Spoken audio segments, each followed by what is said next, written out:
What happens when a universe built on absolute potential collides with a man who already reached the end and felt nothing? Medaka Box is a world where words bend reality, where effort becomes omnipotence, where genius rewrites the rules of existence. And then someone arrives who doesn't argue, doesn't adapt, doesn't care. Saitama doesn't challenge the Medaka Box universe. He invalidates the question it was asking. This is not a story about strength. It's about what happens when meaning meets boredom and loses. If you love philosophical anime crossovers, meta-breaking narratives, and stories where power scaling collapses into silence, subscribe and stay. Because once Saitama steps into Medaka Box, even perfection starts doubting itself. The sky over Hakoniwa Academy is too blue. Perfect. Intentional. Like it was chosen rather than formed. Saitama notices this immediately. Not because he's perceptive, but because it annoys him. He stands at the front gate of the academy, plastic grocery bag in one hand, bald head catching the sunlight like an afterthought the universe forgot to render properly. He mutters, definitely took a wrong turn. Behind the gates, the school buzzes with energy that doesn't sound like voices. It sounds like intent. Declarations. Convictions. People speaking like every sentence matters. Saitama sighs. He steps inside anyway. The moment he crosses the threshold, reality flinches. Not violently.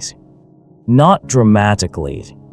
More like a typo appearing in a perfectly edited manuscript. Students walk past him, each one extraordinary in a way that feels aggressive. A girl adjusts her glasses and rewrites probability mid-step. A boy laughs and causes causality to hesitate. Someone else monologues so hard the air listens. No one notices Saitama. Not because he's invisible. Because he's unremarkable. He scratches his cheek, yawns, and looks around.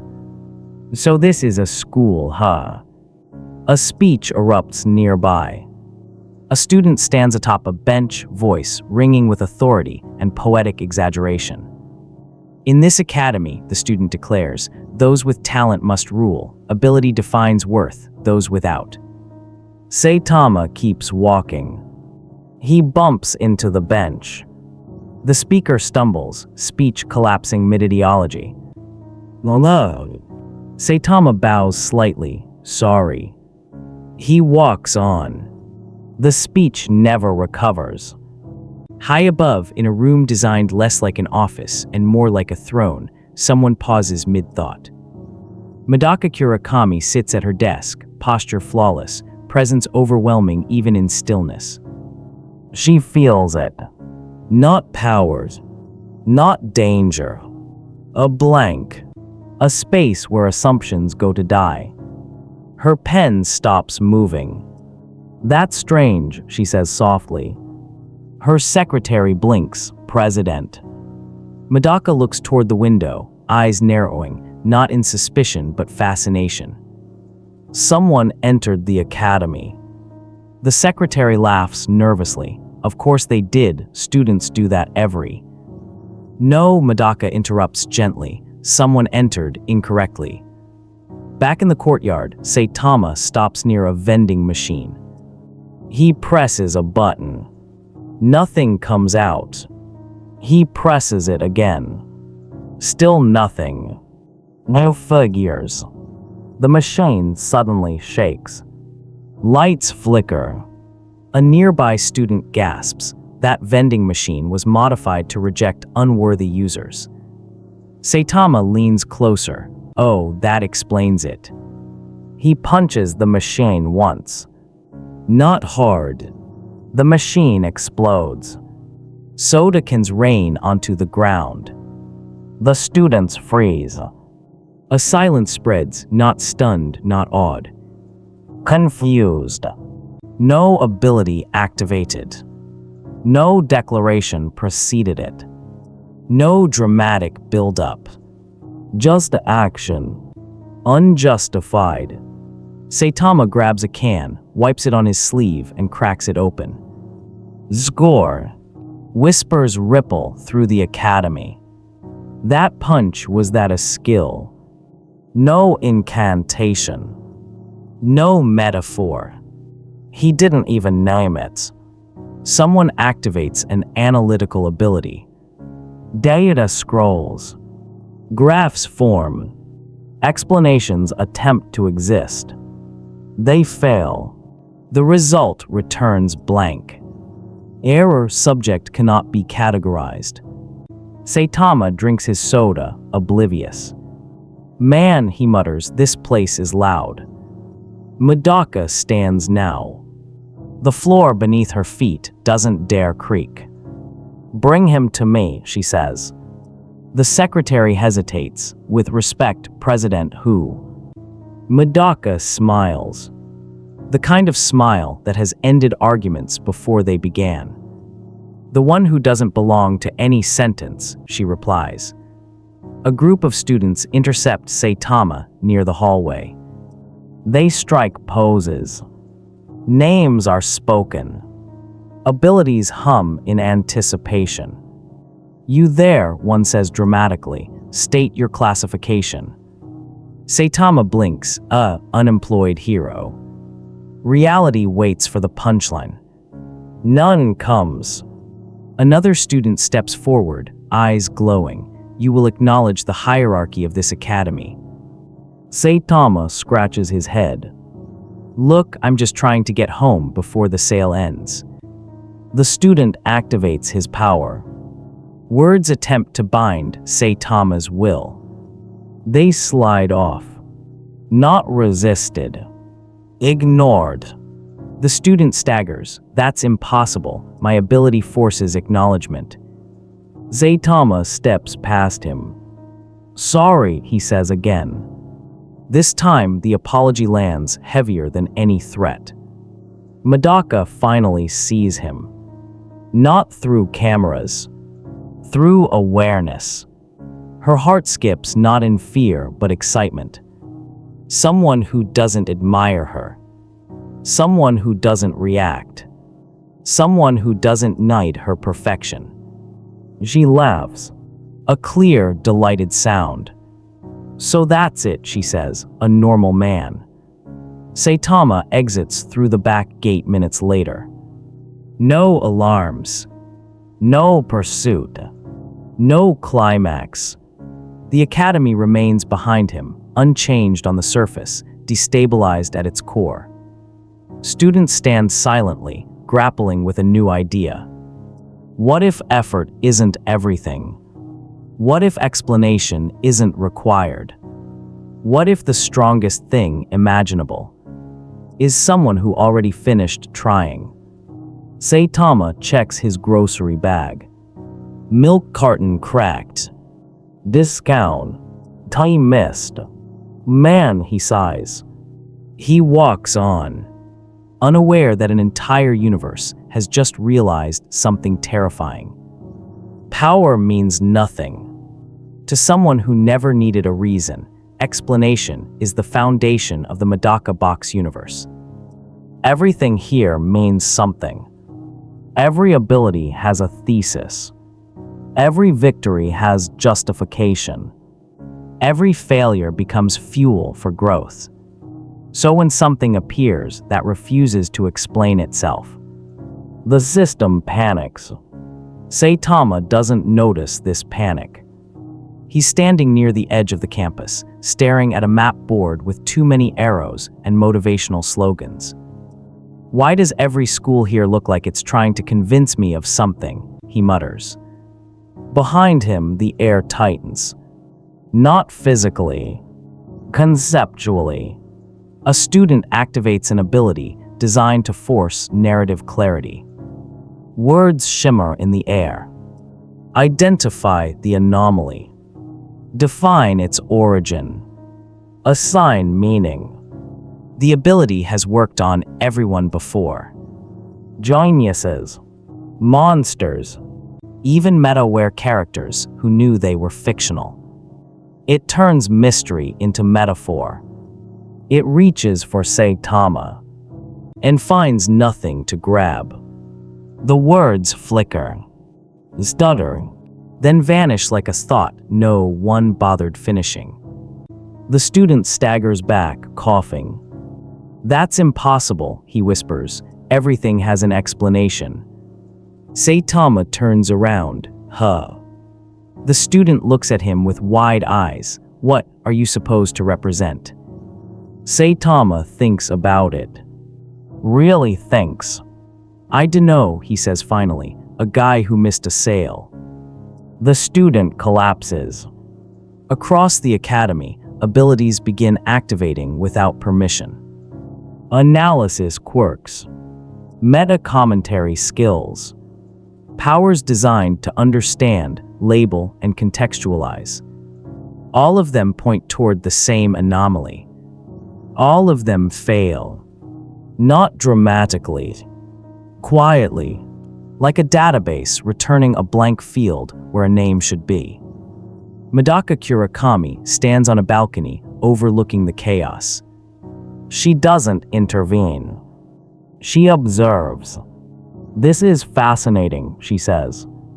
Her secretary swallows. "President, people are saying his power doesn't scale." Medaka smiles wider. "No," she corrects, "it doesn't participate." Saitama walks through a hallway where a duel is in progress. Two students argue at each other so intensely that reality bends between them. Concepts manifest. Rules rewrite themselves mid-sentence. Saitama steps between them accidentally. The clash dissolves. The abilities don't cancel. They lose interest. Like two performers realizing the audience left. "Hey," Saitama says awkwardly, "you guys done?" Both students stare at him, breathing hard. "What did you do?" one demands. Saitama blinks, walk. A committee forms. This is important. In Medaka Box, when something can't be solved through escalation, it is discussed.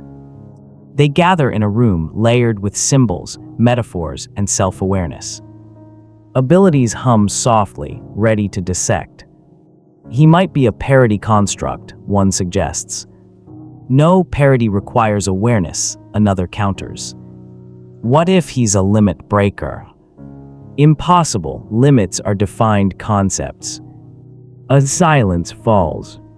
Someone finally says the unthinkable. "What if he isn't part of the system at all?" The room chills. That idea is more dangerous than any villain. Meanwhile, Saitama sits on a bench eating discounted bread. A girl approaches cautiously. She activates a power that forces self-disclosure. "Who trained you?" she asks, voice glowing with authority. Saitama chews. "Love me's." The power intensifies.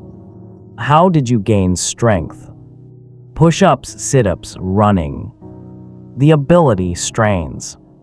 "That's not a mechanism," she insists. Saitama swallows. It worked. The glow around her voice shatters. She stumbles back, clutching her throat. Her ability wasn't countered. It was embarrassed. Medaka arrives in person this time. Not with guards. Not with dominance. With curiosity.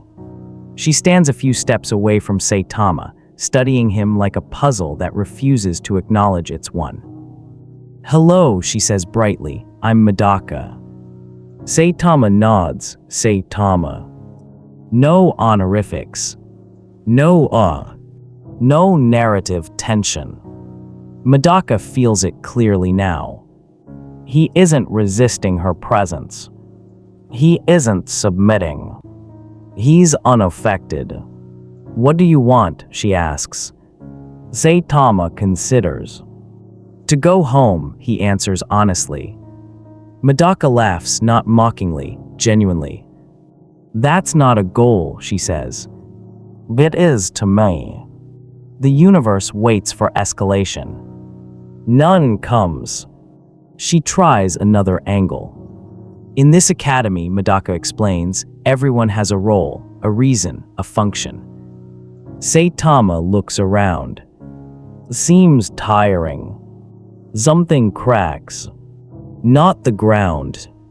The assumption that greatness is aspirational. You don't feel compelled, Medaka asks. To improve.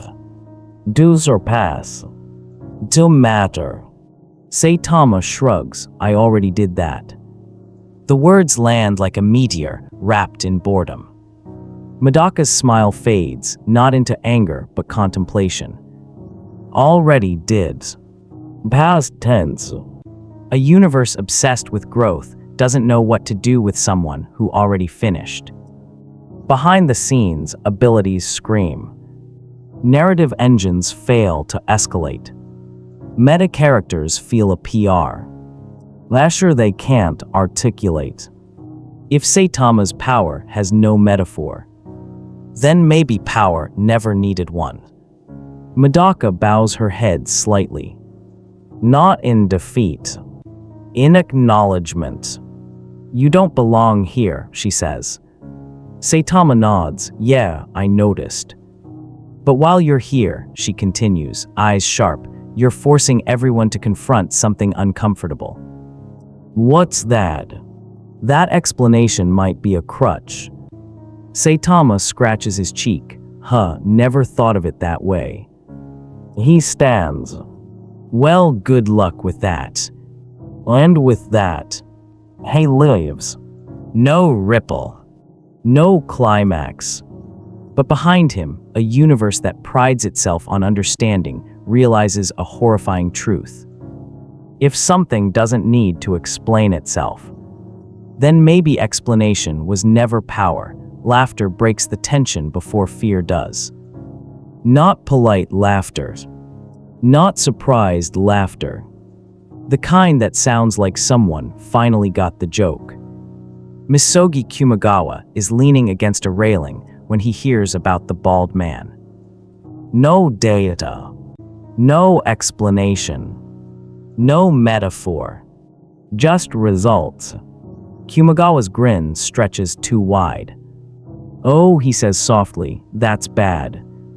Around him, students panic in familiar ways, debating, escalating, theorizing. Abilities clash. Narratives try to outgrow the anomaly. Kumagawa doesn't join them. He's seen this shape before. Not this thing, but this absence. Saitama, meanwhile, is lost. Again. He stares at a hallway that loops back into itself, like it's offended by the idea of direction. Why does every place here feel like it's arguing with me? He mutters. A voice answers from behind him. Because it is. Saitama turns. Kumagawa stands there casually, screws piercing his body like accessories rather than injuries. His posture screams failure, but his eyes gleam with something far more dangerous. Recognition. You're weird, Saitama says. Kumagawa beams. Thank you, I try very hard. They stand there for a moment. No pressure. No hostility. Just two people who don't belong in the same sentence, yet somehow do. Kumagawa circles Saitama slowly. No attack. No activation. Just observation. You know, Kumagawa says, everyone else here is trying to understand you. Saitama nods. Yeah, it's annoying. That's because they think power needs a reason, Kumagawa continues. A backstory, a trauma, a goal. Saitama scratches his head. I just wanted to be strong. Kumagawa laughs again, louder this time. There it is, he says. That's the punchline. Without warning, Kumagawa activates all fiction. Concepts unravel. Distance collapses. Time stutters. The hallway erases itself. For anyone else, this would be annihilation by narrative override. Saitama blinks. Did you do something? The world reasserts itself. Not because all fiction failed, but because it didn't apply. Kumagawa freezes. Then slowly he starts clapping. That's it, he says. That's exactly it. Saitama frowns. What? You're not immune, Kumagawa explains gleefully. You're just not included. He lines closer. I can erase victories, losses, even meaning itself, but you. He shrugs. You never had any of that to begin with. Saitama considers this. Is that bad? Kumagawa wipes a tear from his eye. For them, catastrophic. Elsewhere, Medaka feels it. The shift. Not a spike of power, but a laughter-shaped void. She knows who's involved before anyone tells her. Kumagawa found him, she says quietly. The secretary pales. That's worse, isn't it? Medaka nods. Yes, she replies, because Kumagawa doesn't want to win. Back in the hallway, Kumagawa sits cross-legged on the floor. Saitama stands awkwardly. So, Kumagawa says, do you know what you are? Saitama shakes his head. You're the end of escalation, Kumagawa continues, the thing that shows up after the story already peaked. That sounds boring. Oh, it is, Kumagawa agrees cheerfully. That's why it's perfect. He looks up, eyes sharp. This world survives on suffering, on effort, on losing so hard you become interesting. Saitama tilts his head. That's dumb. Yes, Kumagawa shouts, delighted. Exactly. Kumagawa suddenly grows serious.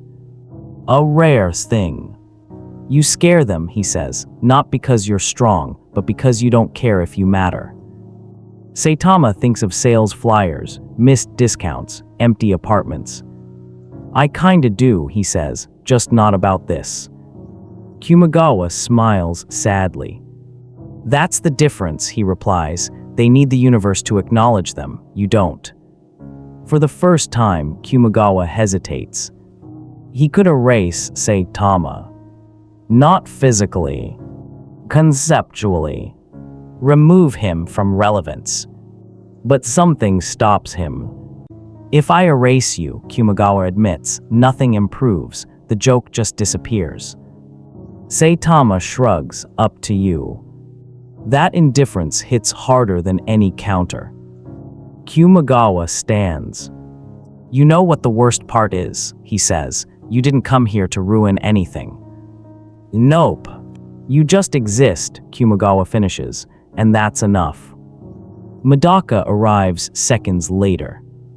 She sees them standing together. The strongest idealist. The greatest nihilist. And between them, a man who doesn't need either. Kumagawa steps aside with a mock bow. Careful, he tells her, he's not a rival. Medaka studies Saitama carefully. What is he then? Kumagawa grins. The punchline nobody prepared for. Saitama checks the sky. It's getting late, he says. I should go. No one stops him. No one can. As he walks away, Kumagawa watches with something dangerously close to respect. Hey, Kumagawa calls out, if you ever come back. Saitama pauses. Don't change, Kumagawa finishes. Saitama nods once. Wasn't planning to. Hey, leaves. Behind him, Kumagawa laughs again, not because it's funny, but because for the first time. The joke isn't on him, perfection has a reflex. When something cannot be understood, it tries to surpass it. Medaka Kurakami stands alone in the student council chamber, hands resting lightly on the desk, as if the universe itself were waiting for her permission to continue. This is the room where solutions are born. where impossible problems become assignments. And right now, the problem is a bald man who doesn't want anything. Medaka reviews the reports, not because she needs them, because perfection demands thoroughness. Abilities failing to activate near him. Narrative escalation collapsing into silence.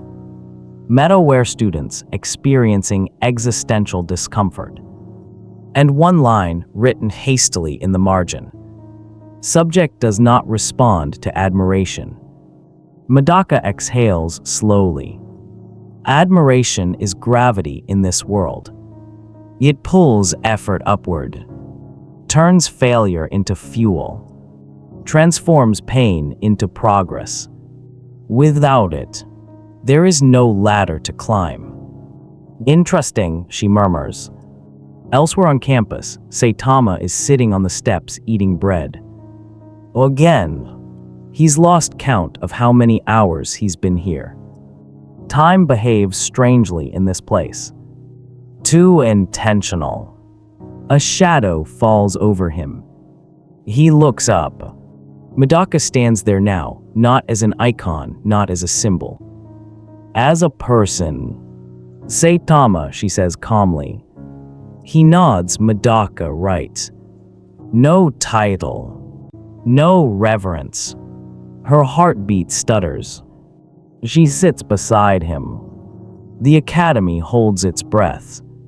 I've observed you, Medaka begins. Saitama winces. Sorry. She laughs lightly. Don't be, I do that to everyone. She turns to face him fully. In this world, she explains, growth is inevitable. If someone is superior, we surpass them. If something is impossible, we redefine possibility. Saitama takes a bite of bread. Sounds like a lot of work. Medaka smiles. It is, and we love it. She leans forward slightly. But you don't trigger that instinct. Saitama chews thoughtfully. Maybe because I already did all that. Her eyes sharpen. Explain. He swallows. I trained, I got strong, I won, and then. He trails off. And then Medaka presses. Nothing, he finishes. It stopped being interesting. The word hits her harder than any insult. Interesting. Medaka stands abruptly. If that's true, she says, then I must escalate. Saitama blinks. Huh. She smiles, the full one now. The smile that bends reality into compliance. I will show you perfection, she declares, and force your interest. The academy transforms. Not metaphorically.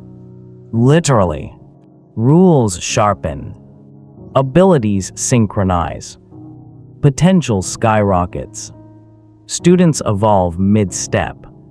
Limits shatter with enthusiasm. Medaka walks forward, presence expanding, not aggressively but absolutely. She is faster than reaction. Stronger than resistance. Kinder than consequence. Perfection incarnate. Observe, she says, this is what growth looks like.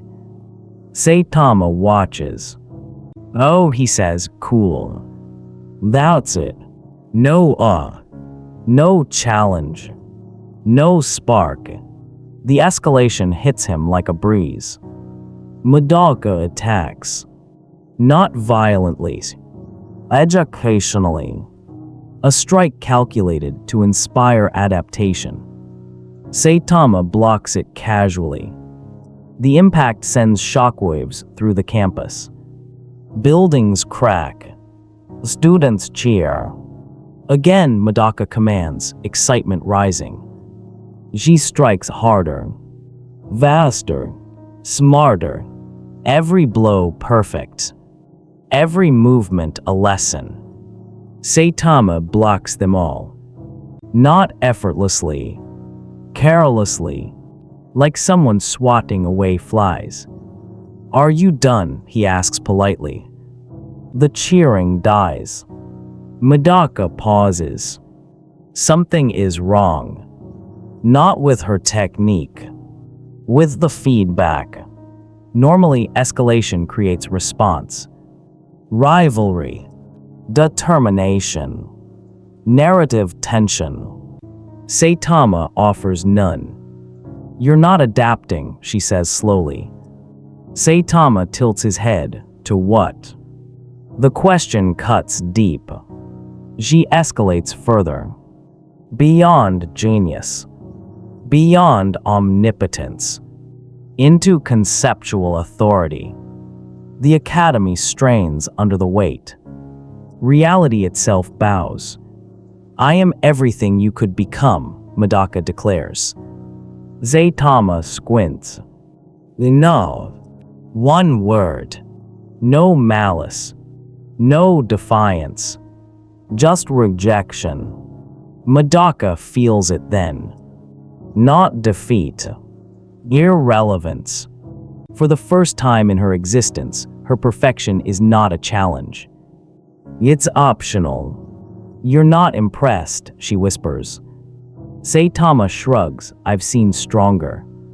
Her breath catches. Where? She demands. Saitama thinks. Everywhere, nowhere, hard to say. That answer terrifies her more than any enemy. Around them stud. Ants begin to falter. If perfection doesn't matter, what does? Abilities flicker. Confidence cracks. The engine of escalation stalls. Medaka steps back. Not physically. Ideologically. I see, she says softly. She bows. Just slightly. The academy gasps. I cannot surpass you, Medaka admits. Because you are not ahead of me. Saitama scratches his cheek. Does that mean I can go? She laughs weakly. Yes, she replies. You were never meant to stay. Saitama stands. Good luck with all this, he says, gesturing vaguely at the academy. Medaka watches him walk away. For the first time, perfection doesn't chase. Because it finally understands something. Growth requires desire. And Saitama has already outgrown wanting. The academy settles into uneasy quiet. Escalation has reached its ceiling. And found it hollow. There are characters in the Medaka Box universe who know the truth. They know they are written.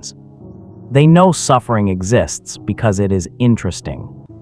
That power scales because escalation sells. That pain is justified as long as it means something. They have survived by understanding the joke. And now, the joke has stopped laughing. Saitama doesn't feel the shift. He's sitting on a low wall outside the academy, watching clouds drift like they don't owe anyone symbolism. Inside, panic spreads, not emotional but structural. The meta-aware students feel it first. Their abilities don't activate through strength or intellect. They activate through commentary. They observe tropes, predict arcs, exploit narrative momentum. And right now, there is no momentum. A student with eyes that glow whenever he breaks the fourth wall grips his head. This is wrong, he mutters. The story won't move. Another laughs nervously. Relax, it's just a breather episode. No, the first snaps. Breathers still breathe. This is flat. They look toward the courtyard. Toward Saitama. The problem isn't that he's unbeatable. It's that he doesn't progress. He doesn't fail forward. Doesn't win dramatically. Doesn't escalate. He arrives complete. And stories aren't built for that. Misogi Kumagawa leans against a wall nearby, listening. He hasn't interfered since their first meeting. Not because he can't. Because he's enjoying this too much. See, Kumagawa says lightly, this is what happens when the punchline walks in before the setup. A meta-aware girl turns on him. You're enjoying this. Kumagawa shrugs. Of course, it's rare to see a universe realize it doesn't matter. Inside a sealed chamber, a desperate idea forms. If escalation failed, if perfection failed, then maybe self-awareness will succeed. They decide to confront Saitama not as a character, but as a concept. Saitama senses them before they speak. Not instinctively. Socially. Ah, he says, you guys look like you're about to explain something. They surround him. Not threatening. Not hostile. Earnest. You're not bound by narrative rules, one says carefully. Saitama blinks. Narrative what? You don't symbolize anything, another adds. You don't respond to themes. Saitama scratches his head. Is that bad? Yes, they say in unison. They take a breath. One steps forward.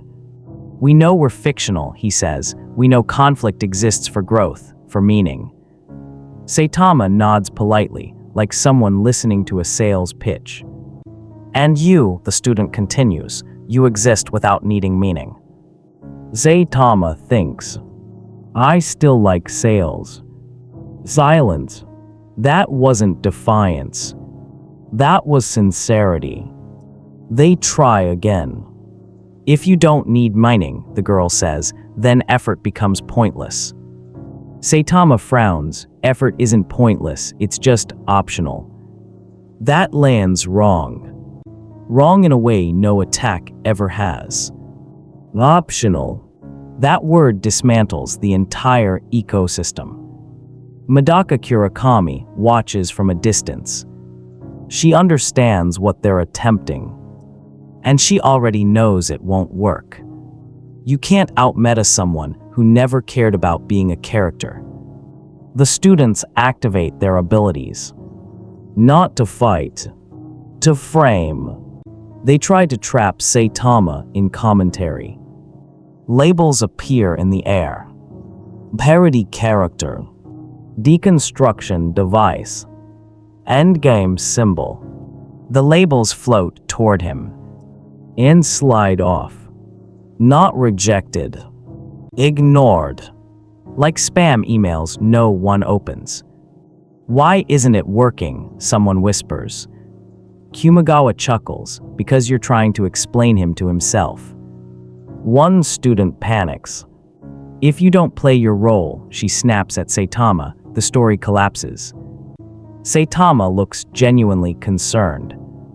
Oh, that sounds bad. Hope flickers. Then you'll help, she asks desperately.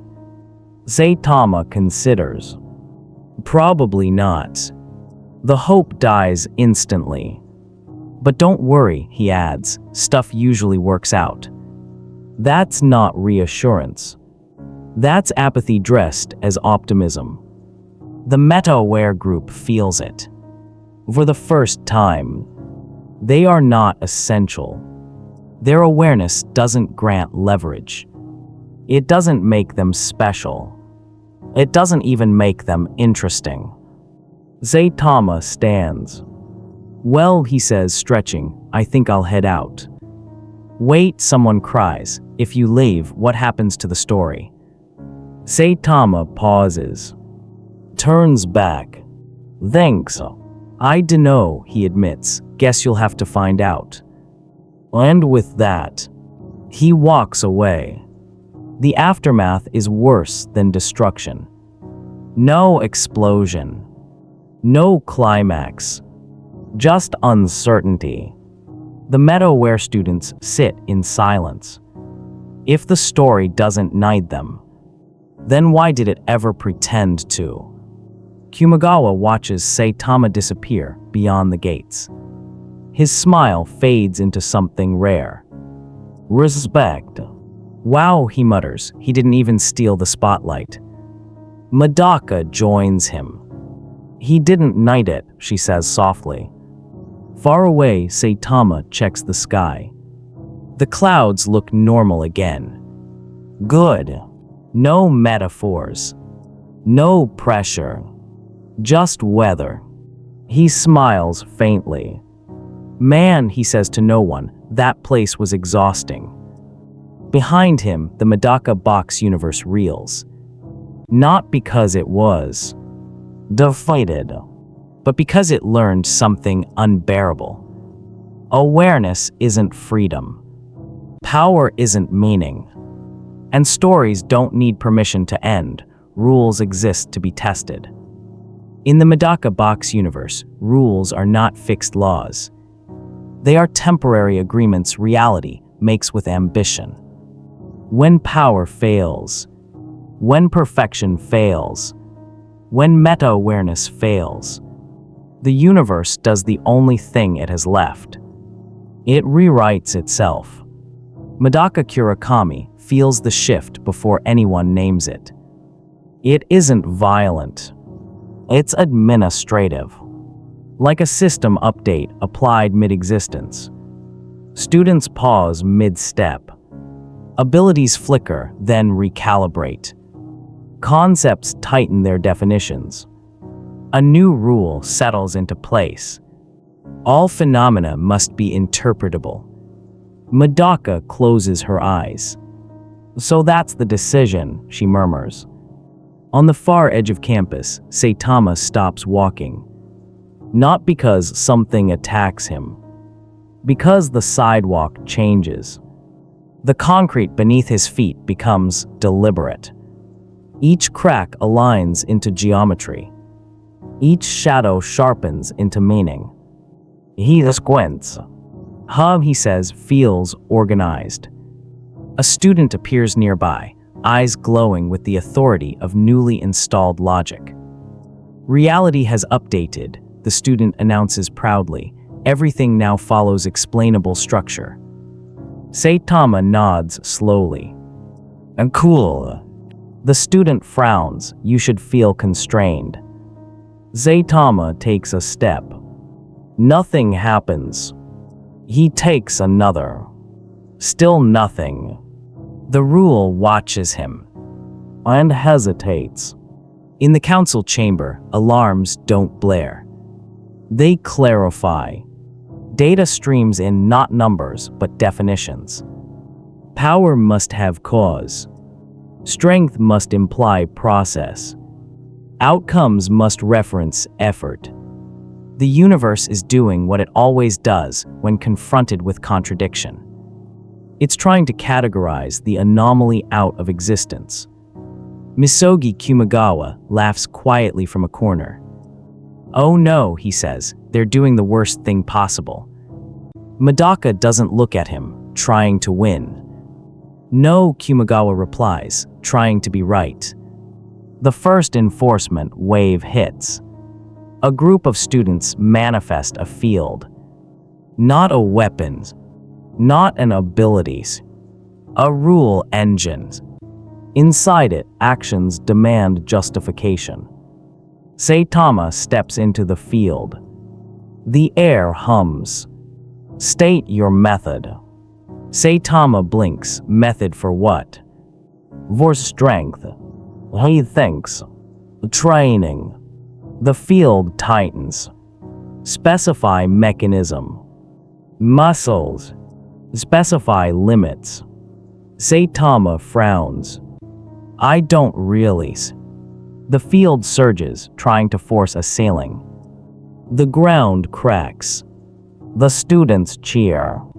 It's working, someone shouts. He's being defined. Saitama sighs. That's annoying. He steps forward. The field shatters. Not violently. Logically. It collapses under its own demand for explanation. Because there is none. Across the academy, rules fail selectively. Abilities that depend on interpretation malfunction near Saitama. Causality loops short-circuit. Power systems contradict themselves trying to include him. Medaka watches carefully. This isn't a battle. It's a compatibility test. And the universe is failing it. Medaka approaches Saitama again, this time not as perfection, not as president, but as administrator. The rules have changed, she says calmly. Saitama nods. Yeah, I noticed. They were rewritten to include you. Saitama tilts his head. That seems like a lot of trouble. Medaka smiles faintly. You caused more. She gestures around them. Now everything must make sense. Saitama looks at the sky. It's clearer now. Too clear. Like someone turned contrast all the way up. That sounds worse, he says. The rule engine activates one final protocol. If something cannot be explained, it must be removed. Not killed. Not erased. Excluded. A boundary forms around Saitama. White, clean, conceptual. This isn't an attack, Medaka explains softly. It's a correction. Saitama peers at the edge. Is this gonna hurt? No, she says honestly. It's supposed to resolve. Saitama nods. Okay. He steps forward. The boundary trembles. He steps again. The boundary cracks. The rule engine panics. If Saitama is excluded, what is being excluded? A character, a function, a mistake. None applied. The exclusion has nothing to grab. Kumagawa claps slowly. There it is, he says, the universe finally admitting it doesn't know what he is. Medaka watches as the boundary collapses inward, not outwards. The rules rewrite again, this time defensively. Exception granted. Saitama stands where he always was. Unchanged. The Academy reels. If rules can bend, if rules can fail, then what's left? Medaka exhales. She feels something unfamiliar. Relief. The universe didn't need stricter rules. It needed humility. She bows her head slightly again. This time not to Saitama. To the idea that perfection isn't final. Saitama stretches. Well, he says, guess that's over. Medaka looks at him. You don't feel anything. He thinks. Hungry. She laughs. A real laugh. Not symbolic. Not meaningful. Human. The rule engine shuts down. Abilities stabilize. The Academy doesn't collapse. But something fundamental changes. From this point on, no rule can ever claim to be absolute. Because everyone remembers the moment. The universe tried to explain Saitama. And failed. Saitama turns to leave. Kumagawa watches him go, eyes sharp. Hey, Kumagawa calls, you know what you did, right? Saitama pauses, no. Kumagawa grins. You proved rules only matter to people who need them. Saitama considers. Okay. And walks away. Escalation is the Medaka Box universe's favorite language. When power fails. When rules fail. When explanations fail. The story does what it has always done. It hurts someone. Because suffering here is not tragedy. It's a tool. Medaka Kurakami senses it before the first scream. The air thickens. Not with danger, but with intention. This isn't a villain attack. This is the narrative sharpening a knife. Around campus, students begin to falter. Abilities that once felt playful now grind. Give the twist into costs. Limits appear where none existed before. Someone collapses mid-sentence, clutching their head as their power backfires, rewriting memories instead of outcomes. Another student's ability activates permanently, locking them into endless repetition. The universe is raising the stakes. Medaka clenches her fists. "Stop," she whispers. The story doesn't listen. Across the courtyard, Saitama watches quietly. He notices pain the same way he notices weather. It's there. It's unpleasant. But it doesn't feel necessary. A student stumbles past him, bleeding from the nose, eyes wide with terror. "Is this because of you?" the student gasps. Saitama blinks. "I don't think so. But the universe thinks otherwise." Suffering spreads with precision. Not random. Targeted. Each victim represents a theme. Effort that backfires. Talent that consumes itself. Self-awareness that spirals into despair. The message is clear. If power won't escalate, pain will. Medaka moves. Not as president. Not as perfection. As a shield. She intercepts a collapsing ability field, absorbing the backlash into herself. Her posture remains perfect, but her breath stutters. Pain registers, and the universe pays attention. Here, this works. Saitama notices that too. He approaches her slowly.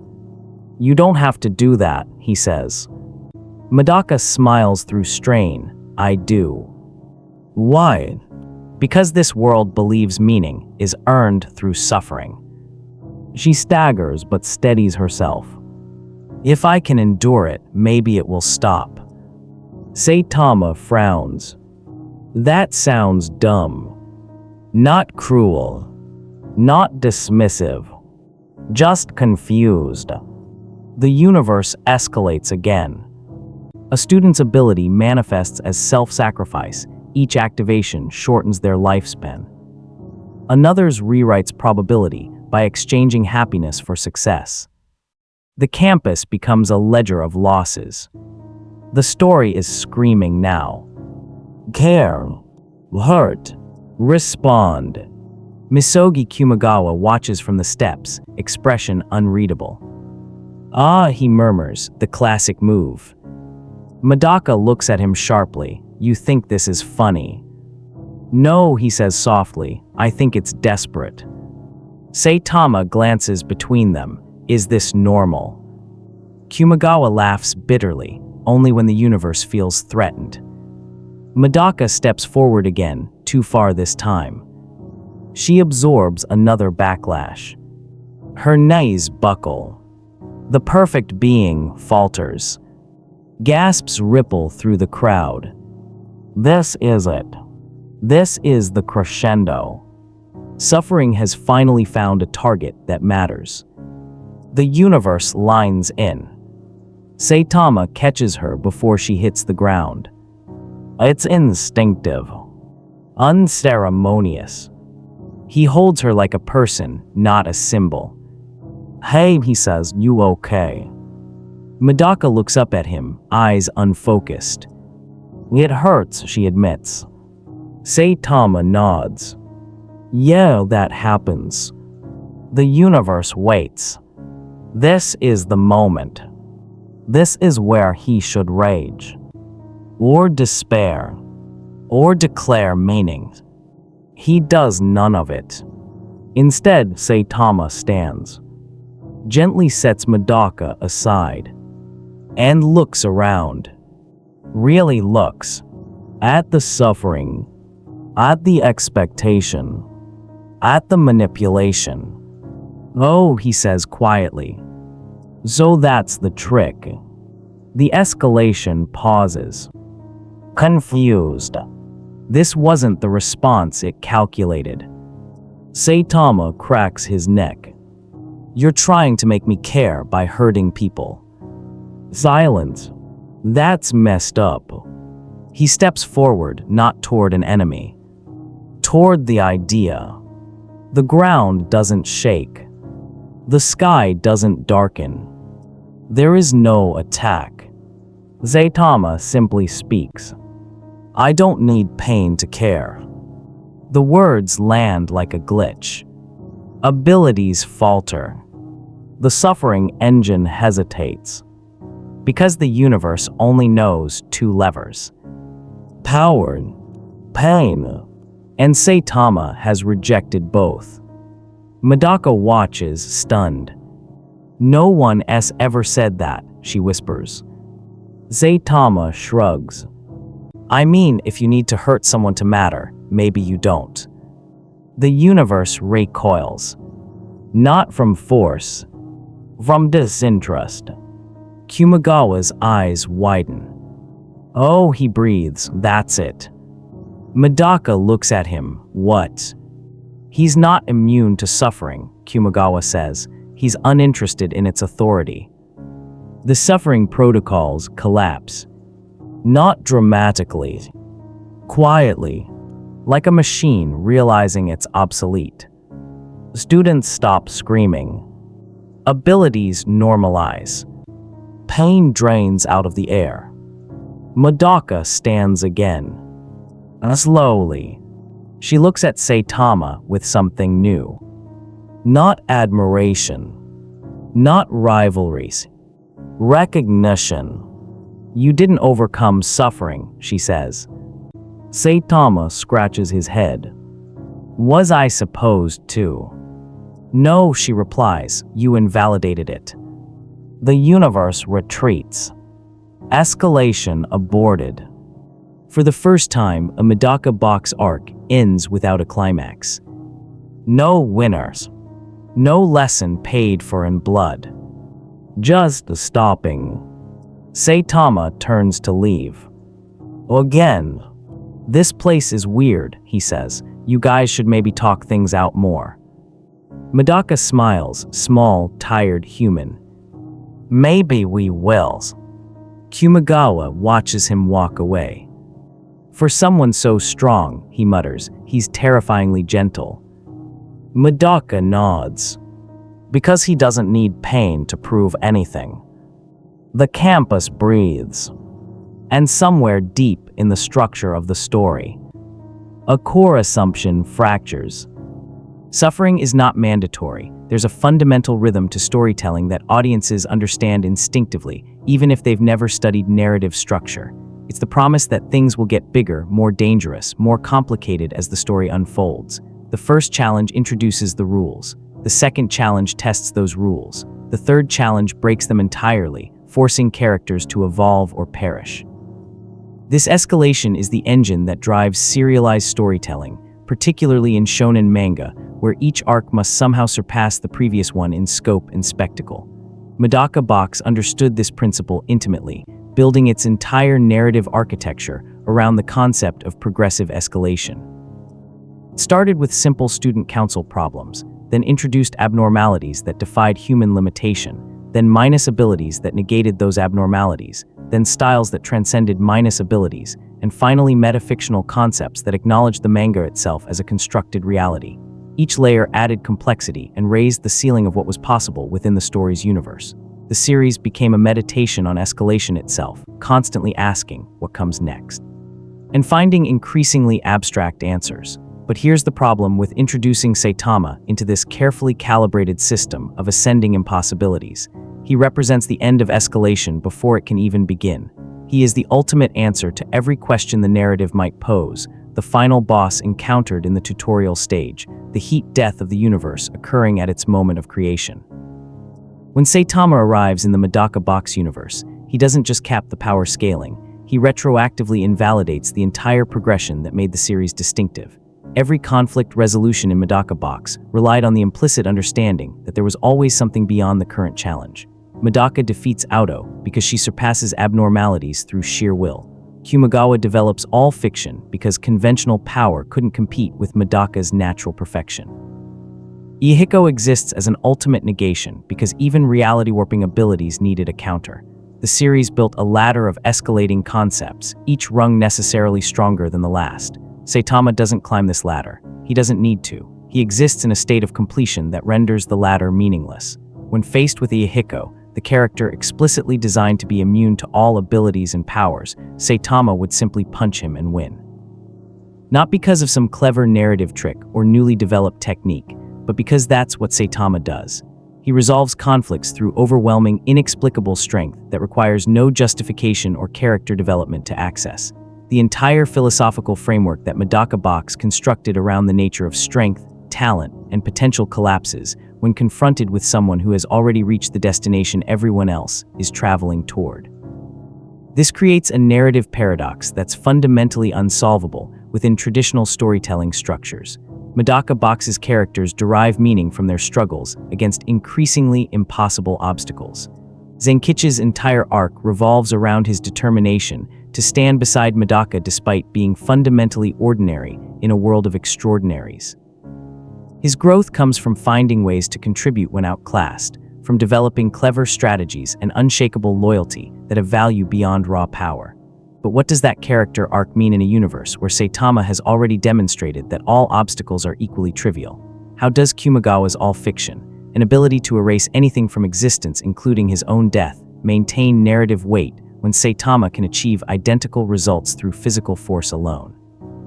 The tragedy of Kumagawa's character comes from having infinite power that still couldn't make him a winner, couldn't earn him friends or respect or genuine connection.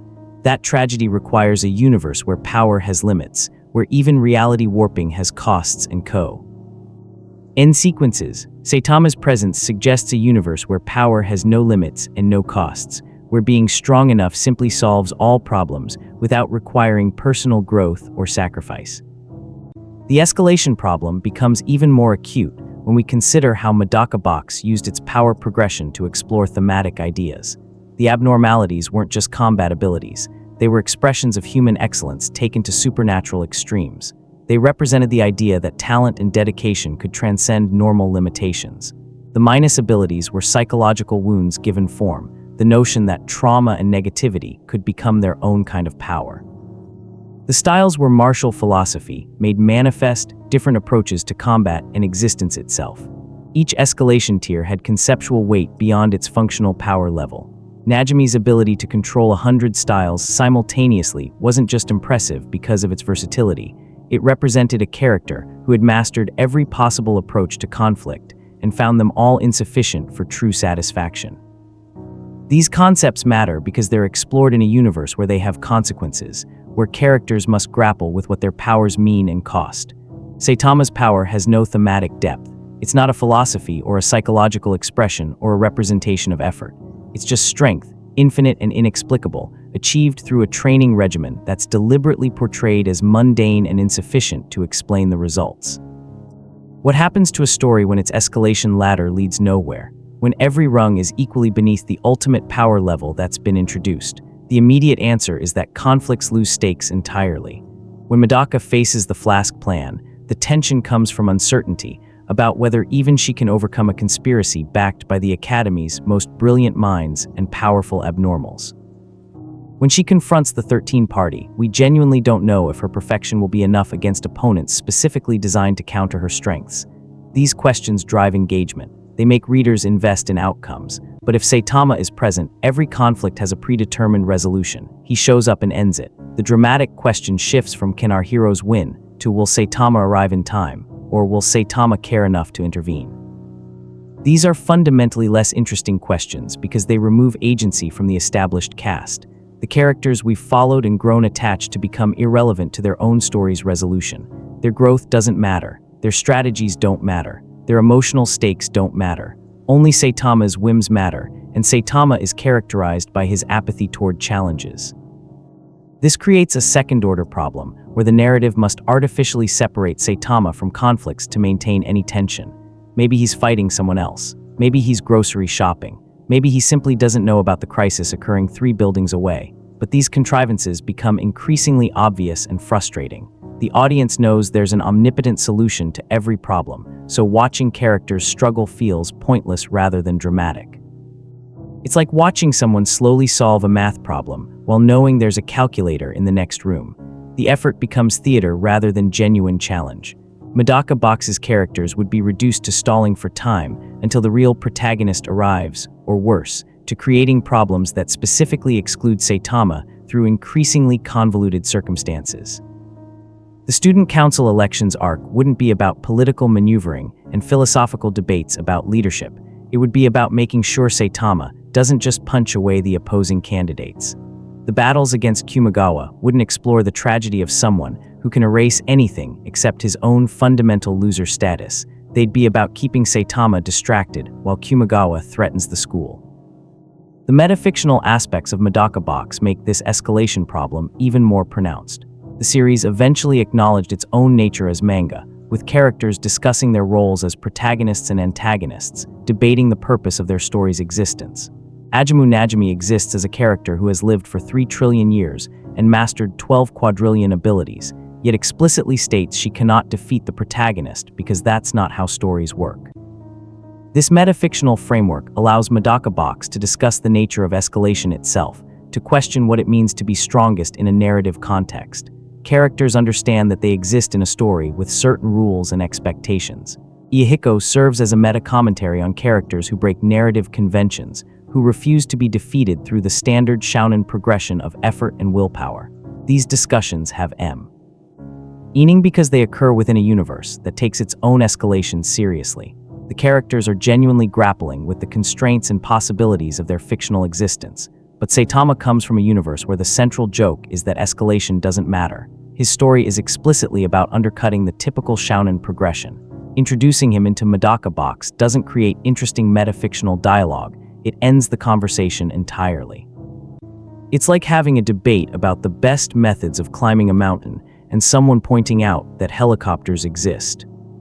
Perhaps most fundamentally, Saitama's presence transforms every other character's struggle into a joke, and not the fun kind. When Zenkichi refuses to give up despite being outmatched, when Medaka pushes past her limits through sheer determination, when Kumagawa claws his way back from erasure itself, these moments work because the universe treats them with respect. The characters' efforts matter. Their growth is real and consequential. But in a universe where Saitama has already achieved ultimate strength through an absurdly simple training routine, every other character's struggle becomes implicitly ridiculous.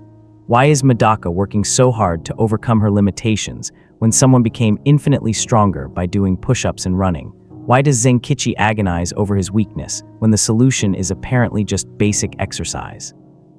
The tragic dimension of characters like Kumagawa, who have infinite power but still feel like losers, loses coherence when there's someone who has infinite power and feels equally unfulfilled. Saitama's ennui is meant to be comedic, a punchline about success being hollow. But when juxtaposed with characters whose suffering from inadequacy is meant to be genuinely moving, it creates a tonal disaster that invalidates both. The universe of Medaka Box was carefully designed to always have something beyond.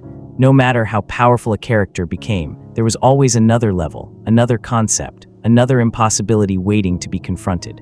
This infinite escalation was the point, the thematic engine that kept the story moving and meaningful. It suggested a universe where growth never stopped, where there was always room to become more than you were. Saitama doesn't just exist at the top of this infinite ladder, he suggests the ladder was always pointless, that all those rungs were just elaborate set dressing for a single leap to the top. When escalation fails, when the promise of what comes next is answered with nothing, we're already finished, the story doesn't just lose its forward momentum. It collapses inward, consuming itself, every previous accomplishment recontextualized as futile effort toward a destination that was never real. The characters aren't climbing anymore. They're just standing at the bottom of a ladder that doesn't lead anywhere, watching someone who never needed to climb in the first place. Misogi Kumagawa has spent his entire existence as the punchline to a cosmic joke he never consented to hear. Born without talent in a world that worships exceptional ability, cursed with a minus that can erase anything except his fundamental nature as a loser, he's the universe's designated victim. Every victory turns to ash in his mouth. Every friendship curdles into betrayal or tragedy. He develops the power to delete concepts from reality itself and still can't win a single meaningful confrontation. All fiction should make him invincible. the ability to negate damage, erase attacks, undo death itself, but the narrative conspires against him with almost sadistic precision. He's the anti-protagonist, the character whose role is to demonstrate that some people are simply written to fail regardless of their abilities or efforts. His signature screws, those enormous fasteners he manifests from nothing, are symbolic in their bluntness, tools meant to hold things together that he instead uses to pin people down, to crucify, to destroy. Even his weapons are twisted inversions of their purpose. Kumagawa understands better than anyone in Hakoniwa Academy that the universe has favorites, and he will never be one of them. So when Saitama arrives, this bald man in a stupid cape who radiates disinterest like it's a superpower, Kumagawa is the first to truly see what everyone else is missing. The initial encounter probably seems unremarkable to observers. Saitama is wandering the school grounds, maybe looking for a cafeteria or trying to figure out if this place has a sale on vegetables. Kumagawa spots him and does what Kumagawa does. He investigates with that unsettling smile plastered across his face, those dead eyes scanning for weaknesses, for angles, for some way to turn this stranger into leverage or entertainment. He probably makes his usual self-deprecating jokes, introduces himself as the weakest person you'll ever meet, with air quotes implied in his tone, tests the waters with casual malice disguised as friendliness. And Saitama just responds with the kind of oblivious directness that defines him. No recognition of Kumagawa's reputation, no fear of his minus ability, no interest in the social hierarchies and power structures that dominate Hakoniwa Academy. Just a guy who's lost and mildly annoyed about it. This should make Saitama pray. Instead, Kumagawa finds himself watching someone who exists entirely outside the system that has tortured him his entire life. Someone who doesn't play the game because he doesn't even realize there's a game being played. Kumagawa's intelligence is often underestimated because he performs stupidity and failure so convincingly. But he's viciously perceptive, particularly about power dynamics and the unspoken rules that govern social hierarchies. He survived as a minus in a world of abnormals by understanding exactly how the ecosystem worked, by finding the gaps between predators where a scavenger could thrive. He recognizes patterns instantly, sees through facades with disturbing accuracy, and understands motivations sometimes better than the people experiencing them. So when he looks at Saitama, he doesn't just see strength. He sees something far more interesting and far more horrifying, complete detachment from the concept of stakes. Every powerful person Kumagawa has ever met cared about their power. Medaka cares deeply about using her perfection to help others, to fulfill her role as someone special. Abnormals care about their unique talents, about standing above normals. Even minus users like himself care about their abilities, even if that care is wrapped in self-loathing and despair. Power means something to everyone. It's currency, identity, purpose. But Saitama treats his infinite strength the way someone might treat an old jacket they forgot they were wearing. It's just there. It doesn't define him. It doesn't fulfill him. It's so thoroughly integrated into his existence that it's become background noise. This realization hits Kumagawa like ice water in his veins. He spent years perfecting all fiction, developing Bookmaker, creating abilities that let him compete with and even defeat opponents who should be beyond his reach. He's clawed and scraped and cheated and erased his way to relevance in a universe that wanted him to stay irrelevant. Every victory, hollow as it ultimately proves, required strategy, sacrifice, and ruthless commitment. He tried so hard. He's still trying, every moment of every day, fighting against a narrative that has designated him as fundamentally lesser. And here stands someone who never tried at all, who achieved ultimate power through what he claims was a mundane training regimen, who treats godlike strength as an inconvenience. The universe that tortures Kumagawa for trying too hard apparently hands out infinite power to people who aren't trying at all. It's so absurd, so cosmically unjust, that it loops back around to being absolutely high. Hilarious, for the first time in his life, Kumagawa isn't the joke. The entire structure of reality is the joke, and Saitama is the punchline that accidentally proved it. The laughter starts quietly, just a chuckle at first, barely audible, the kind of sound that could be a cough or a throat clearing. But it builds. It escalates into genuine laughter, not the manic cackling that Kumagawa sometimes performs when he's playing the villain role, but something sincere and almost cleansing. He's laughing because he finally understands. The game was rigged from the start, yes, but not in the way he thought. He assumed the universe was conspiring to keep him down specifically, that his losses were personal, that if he just found the right strategy or developed the right ability, he could overcome his designated role. But Saitama's existence reveals a different truth. The game doesn't matter. Winning and losing are concepts that only have weight if you care about them, and the person with the most power in any room is apparently someone who has transcended caring entirely. Kumagawa has been suffering under the rules of a system that someone else is completely ignoring without consequence. He's been playing chess with cosmic stakes while Saitama doesn't even see the board. This understanding creates a strange kinship that probably disturbs everyone around them. Kumagawa starts following Saitama around, not aggressively or with obvious intent, just gravitating toward him like a moon caught in orbit. He asks questions that sound casual but cut to uncomfortable truths. Do you ever regret getting strong? Does being the best at something make you happy? If you could go back and be weak again, would you? And Saitama, with his characteristic lack of social awareness, probably answers honestly. No, he's not particularly happy. Yes, he misses the thrill of a challenging fight. The strength was supposed to mean something, but it ended up just being strength. They're the two sides of the same coin. Kumagawa, who can never win despite his power, and Saitama, who can never lose despite his apathy. One is the universe's designated loser who desperately wants to be special. The other is the universe's unintended glitch who had everything Kumagawa wanted and found it worthless. The tragedy is that they're both right. Kumagawa is right that losing constantly is soul-destroying. Saitama is right that winning constantly is equally hollow. The joke is that neither condition offers what they're actually searching for. What makes Kumagawa's understanding unique is that he doesn't resent Saitama. Everyone else who realizes what Saitama represents will react with some variation of despair, anger, or existential crisis. Medaka will struggle with being rendered irrelevant. Zenkichi will question whether his efforts matter. Even Najimi, with her quadrillions of abilities, will have to confront being surpassed by someone who doesn't care about surpassing anyone, but Kumagawa finds it liberating. He's spent so long being the narrative's whipping boy, the character whose purpose is to lose in ways that highlight other characters' victories. Learning that someone broke the narrative without even meaning to, that the rules he's been suffering under are actually optional if you're too oblivious to notice them, is the first genuinely good news he's received in his entire life. It means his losses weren't personal. The universe isn't specifically targeting him. It's just a badly written story, and he happened to be cast in the wrong role. Saitama is proof that the story is broken, that the escalation and power scaling and careful hierarchy maintenance are all ultimately arbitrary. You can just opt out by accidentally becoming too strong for the narrative to process. The conversations between them probably drive everyone else insane. Kumagawa speaks in his usual indirect way, wrapping sincerity in layers of irony and self-deprecation until it's impossible to tell what he actually means. Saitama responds with absolute directness, completely missing the layers and answering only the surface question, and somehow they communicate perfectly. When Kumagawa says, "Must be nice being strong enough that nothing matters," Saitama hears it as a genuine question and responds, "Not really, it's pretty boring." And Kumagawa understands that they're both describing the same emptiness from different angles. When Saitama mentions missing the feeling of a real fight, Kumagawa offers to use Bookmaker on him, to reduce him to Kumagawa's own pathetic level, and means it as both a joke and a sincere offer.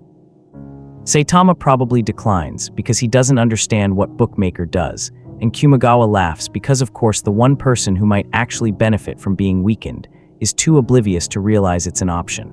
They're the universe's mistake and the universe's victim, and they recognize each other with the instant familiarity of people who have both seen behind the curtain.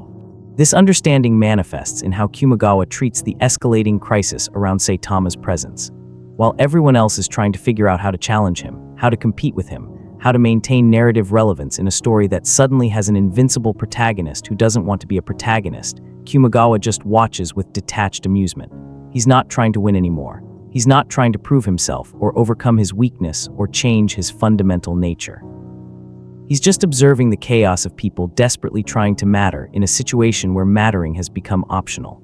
When Medaka pushes herself to extremes trying to surpass Saitama, Kumagawa probably offers commentary about how she's missing the point. When the student council strategizes about how to handle this newcomer, he might suggest they just don't, that they let the invincible man wander around being invincible and go back to their normal lives. He's the only one who realizes that Saitama's power is both absolute and completely irrelevant to everything that actually makes life worth living. Strength solved none of Saitama's problems. Weakness caused all of Kumagawa's problems. But both of them are lonely, bored, and searching for meaning in a universe that seems specifically designed to deny them satisfaction. The laughter, when it comes again, is different. It's not the bitter sound of someone who's been proven right about how unfair existence is. It's not the manic noise of someone breaking under pressure. It's genuine amusement from someone who has finally found a joke that he's not the butt of. Kumagawa has always understood that he was written to lose, that the narrative designated him as lesser, and enforced that designation through 1,000 subtle cruelties. But Saitama's presence reveals that being written to win is just as much a curse, just as much a limitation.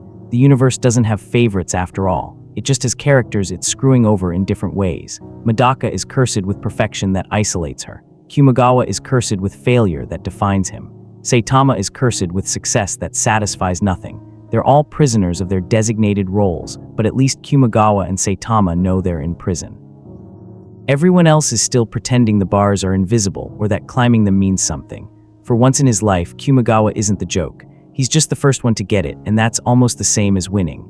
Almost, but not quite, never quite. And somehow finally, that's okay. Medaka Kurakami has never encountered a problem she couldn't solve through sheer force of will and natural superiority. Born perfect, raised perfect, existing in a state of constant excellence that borders on the divine, she approaches every challenge with the unshakable confidence of someone who has literally never failed at anything meaningful. She mastered every skill she attempted before reaching adolescence. She perfected abnormalities beyond their original user's capabilities within minutes of observation. She became student council president not through campaigning, but through the simple reality that everyone acknowledged she was the obvious choice. The Flask plan, designed by geniuses to create artificial perfection, studied her as their template because she was already what they were trying to achieve. She's the protagonist in the most literal sense, the character around whom reality itself seems to organize. When confronted with the 13 party members who represented the pinnacle of abnormal development, she surpassed them. When faced with Kumagawa's reality-erasing minus, she adapted and overcame. When challenged by Iehiko, the one character explicitly immune to abilities and development, she found a way to reach him anyway. Medaka's entire existence is predicated on the fundamental axiom that there is nothing she cannot eventually surpass if she commits herself fully to the attempt. And then Saitama arrives, and for the first time in her life, that axiom shatters against a truth she cannot overcome. You cannot surpass someone who isn't climbing. The realization doesn't come immediately. At first, Medaka treats Saitama as she treats every new challenge, with intense focus and the absolute certainty that understanding will lead to victory. She observes him carefully, analyzing his movements, his posture, his energy signature if such a thing can even be detected. She probably requests a sparring match with that brilliant smile, the one that has convinced countless opponents to face her despite knowing they'll lose. And Saitama, with his characteristic lack of social awareness, probably agrees because he's always looking for someone who might actually provide a challenge. The fight lasts exactly one exchange. Medaka attacks with everything she has, some combination of abnormalities and styles, and pure physical excellence that would overwhelm virtually anyone in her universe. Saitama blocks or dodges with minimal effort, not because he's trying to show off, but because the attack genuinely doesn't register as dangerous enough to require a serious response. Then he counters, probably just a casual jab meant to test her defenses, and Medaka finds herself unable to react, unable to adapt, unable to do anything except experience what it feels like to be completely, utterly outclassed. She gets up, of course. Medaka always gets up. That's what she does, what defines her as a protagonist. She pushes past her limits, analyzes what went wrong, adapts her approach, and tries again with a new strategy informed by her previous failure. Except this time, the analysis reveals nothing useful. Saitama has no technique to copy, no particular style to counter, no weakness to exploit. He's just strong. Impossibly, inexplicably, absolutely strong in a way that defies the careful categorization system that Medaka Box uses to make sense of power. He's not an abnormal with a specific talent developed to supernatural levels. He's not a minus user whose psychological damage manifests as ability. He's not a style user who has mastered a particular martial philosophy. He's not even someone like Ajamu Najimi, whose strength comes from infinite variety and experience. He's just a man who became strong through what he claims was ordinary training, and his strength has no ceiling that Medaka can perceive, no upper boundary that she can push against.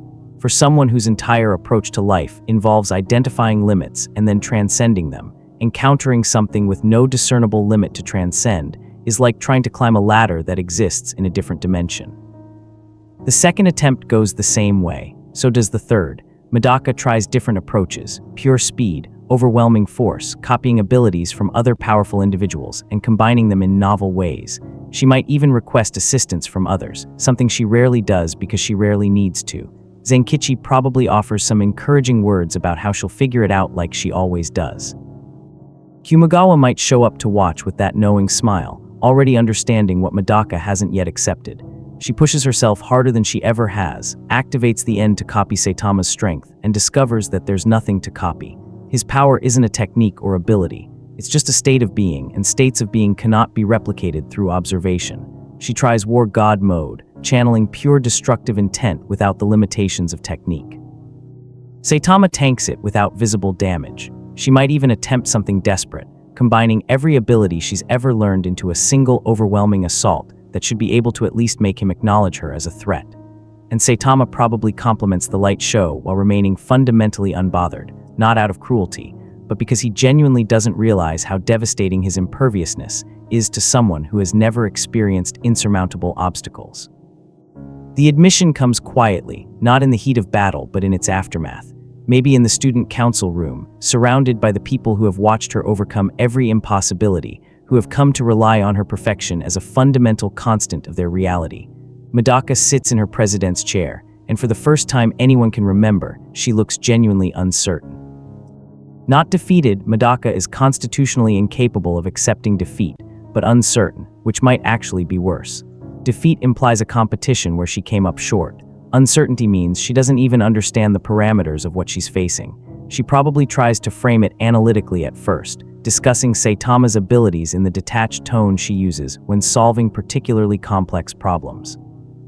But eventually the words come out, simple and devastating in their honesty. I cannot surpass him. Not I haven't found a way yet, or I need more time to analyze his abilities, or any of the other qualifications she might use to avoid admitting failure. Just the simple acknowledgement that for the first time in her perfect life, there is something absolutely beyond her reach. The room probably falls silent. Medaka admitting limitation is like the sun admitting it can't produce light. It violates the fundamental order of their universe. What makes this particularly devastating is that Medaka's entire philosophy revolves around the idea that human potential is infinite, that anyone can overcome anything through sufficient will and effort. She became student council president specifically to help people, to use her perfection in service of others, to prove that even the impossible problems brought to her suggestion box could be solved. Her abnormality, the end, allows her to master any skill, but more importantly, it represents her worldview, that everything can be learned, understood, and perfected. She extended Thai's philosophy to everyone around her, insisting that Zenkichi's normalcy was valuable, that Kumagawa's minus could be overcome, that even the most broken individuals could find redemption and growth. Her unshakable belief in unlimited potential inspired others to push past their own perceived limitations. She was the living proof that human excellence had no ceiling, and Saitama doesn't just exceed that excellence. He exists in a category that makes the concept of excellence meaningless. He didn't develop his strength through talent or effort or psychological trauma or martial philosophy. He just became strong, inexplicably and absolutely, through mechanisms that make no sense within the framework Medaka uses to understand reality. The real issue isn't that Saitama is stronger. Medaka has faced stronger opponents before, characters like Ajamu who explicitly possessed powers and experience so far beyond Medaka's that comparison was meaningless. But those opponents were playing the same game. They existed within the same narrative framework where strength could be challenged, where battles had meaning, where surpassing limits was possible even if difficult. Ajamu's quadrillions of abilities were still abilities, things that could theoretically be understood, categorized, and eventually matched. Ihiko's immunity to damage was still operating within the rules of their universe, a conceptual lock that required a conceptual key. But Saitama isn't playing the game at all. He doesn't care about being strongest. He doesn't use his power to achieve goals or prove superiority. He's not interested in the hierarchies and competitions that give strength meaning in Medaka Box's universe. He's just existing, and his existence happens to include infinite power that he treats as an afterthought. You cannot compete with someone who isn't competing. You cannot surpass someone who isn't climbing. You cannot prove your superiority to someone who doesn't acknowledge that superiority matters. This realization forces Medaka to confront something she's never had to face, the possibility that her worldview is incomplete. If unlimited potential and tireless effort aren't enough to overcome Saitama, then maybe potential isn't actually unlimited. Maybe there are boundaries to human achievement that cannot be transcended through will alone. Or worse, maybe the boundaries don't matter because someone like Saitama can simply ignore them through mechanisms that have nothing to do with potential or effort, or any of the values Medaka has built her life around. She has defined herself through her ability to overcome, to perfect, to surpass. Without that defining trait, who is she? Just another abnormal, exceptional, but not unique. The suggestion box that represents her commitment to helping others starts to feel hollow. How can she solve everyone's problems when she's encountered a problem with no solution? How can she inspire people to push past their limits when she's discovered a limit she cannot push past? The foundation of her identity, the unshakable confidence that made her the protagonist of her own story, develops cracks that no amount of positive thinking can seal. Zenkichi probably tries to help, offering some version of his usual earnest support, reminding her that she's still Medaka regardless of whether she can beat some random bald guy who wandered into their universe. And he's right, technically. Medaka is still perfect at everything else. She's still the student council president. She's still the person people turn to when they need impossible problems solved. One limitation doesn't negate a lifetime of limitless achievement. But for Medaka, one limitation is infinitely more significant than 1,000 successes because it represents a fundamental shift in how she understands reality. She's not used to contextualizing her abilities. She's used to being absolutely superior, and absolutely superior except for one guy is a qualifier that changes everything. It's the difference between being omnipotent and being very powerful. One is a category unto itself. The other is just a high position on a spectrum, impressive, but ultimately bounded by the existence of something beyond it. The tragedy is that Saitama probably has no idea what his presence has done to Medaka's worldview. He might notice that she keeps challenging him to fights and assume she's just enthusiastic about martial arts. He might appreciate that she's friendly and well-organized, the kind of student council president who actually gets things done. But he wouldn't understand that to Medaka. He represents the first true impossibility she's ever encountered, the first challenge that cannot be overcome through development or determination. He's not trying to destroy her confidence or prove his superiority. He's just existing in his normal state of overpowered boredom, completely oblivious to the existential crisis he's causing. And that obliviousness somehow makes it worse. Medaka has been defeated by people before. Kumagawa technically killed her once before she adapted and came back, but those were defeats within a comprehensible framework. They were setbacks in an ongoing competition, rounds lost in a larger fight. This is different. This is the discovery that there are some competitions you cannot enter, some games where the rules don't apply to all players, some challenges that exist in a different category, entirely from the ones you've prepared for your whole life. Medaka's first limitation isn't physical. She's been physically outmatched before and simply trained harder, pushed further, became more than she was.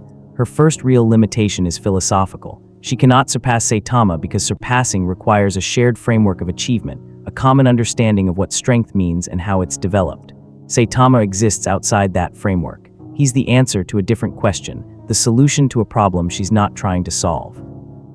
His omnipotence is rendered meaningless by his apathy, and her drive for perfection is rendered meaningless by his existence. She's still Medaka Kurakami, still perfect at everything else, still the protagonist of her own story. But for the first time, she's the protagonist of a story that has a character who doesn't belong in it, who operates under different narrative rules, whose presence recontextualizes every victory she's ever achieved. And the worst part, the absolutely devastating part that she'll eventually have to accept, is that this limitation cannot be overcome.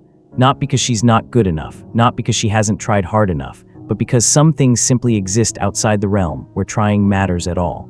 Omnipotence fails against apathy. Perfection fails against someone who never tried to be perfect in the first place. And for Medaka Kurakami, that failure is the first truly impossible problem she's ever faced. The entire social structure of Hakunoa Academy rests on a carefully maintained philosophical foundation that gives meaning to power and purpose to suffering. Abnormals aren't just people with exceptional abilities. They're living proof that human excellence can transcend ordinary limitations, that dedication and natural talent combined can produce something genuinely superhuman. Each abnormality represents years of development, whether conscious or unconscious, a specialization so profound that it rewrites the rules of what humans can achieve. Magana Kikejima's ability to swim faster than boats came from a lifetime of aquatic dedication. Kuki Akyun's capacity to learn any skill in 3 days represents the pinnacle of adaptive genius. Even the minus users, with their psychological wounds manifested as dark powers, prove that suffering can be transformed into strength, that trauma can become transcendent. The entire ecosystem of Hackniwa Academy makes sense because it operates on the principle that power has sources, that strength requires foundations, that excellence demands sacrifice. Normal students look up to abnormals with a mixture of awe and envy. Abnormals compete among themselves within understood hierarchies. Minus users exist as cautionary tales about the cost of power gained through pain. Everyone has a place, a role, a reason for their position in the structure. And then Saitama casually mentions that he got infinitely strong by doing 100 push-ups, 100 sit-ups, 100 squats, and running 10 kilometers every day for 3 years, and the entire philosophical foundation crumbles into incoherence. The initial reaction is disbelief. That's not how power works. That's not how anything works. Abnormalities emerge from innate genius or obsessive specialization. Minus abilities come from profound psychological damage. Styles require decades of martial philosophical study. You cannot achieve godlike power through a workout routine that any moderately dedicated person could complete. It violates every understood principle of how strength develops. When Saitama first shares this information, probably in response to a casual question from someone genuinely curious about his abilities, people assume he's joking or withholding the real explanation. Maybe he's protecting a secret technique. Maybe he's being humble about his natural talent. Maybe there's some hidden element to his training that he's not mentioning. But as time passes and Saitama maintains his story with the same oblivious consistency he brings to everything, a more disturbing possibility emerges. He's telling the truth. He really did become limitlessly powerful through basic exercise that shouldn't produce results remotely approaching what he's achieved. And if that's true, if power of that magnitude can be accessed through such mundane means, then what does any of it mean? What was the point of all the suffering, all the development, all the years spent perfecting abilities that Saitama exceeded by accident? He abnormals are the first to feel the philosophical ground shifting beneath them. Their entire identity is built around being exceptional, around possessing abilities that separate them from normal humans and justify their elevated status in the Academy's hierarchy. Magana spent her childhood in water, sacrificing normal social development to perfect her swimming. Akyun devoted himself to constant learning, making the acquisition of skills into his defining trait. Yauka created an entire system of surgical body modification to overcome the limitations of a single physical form.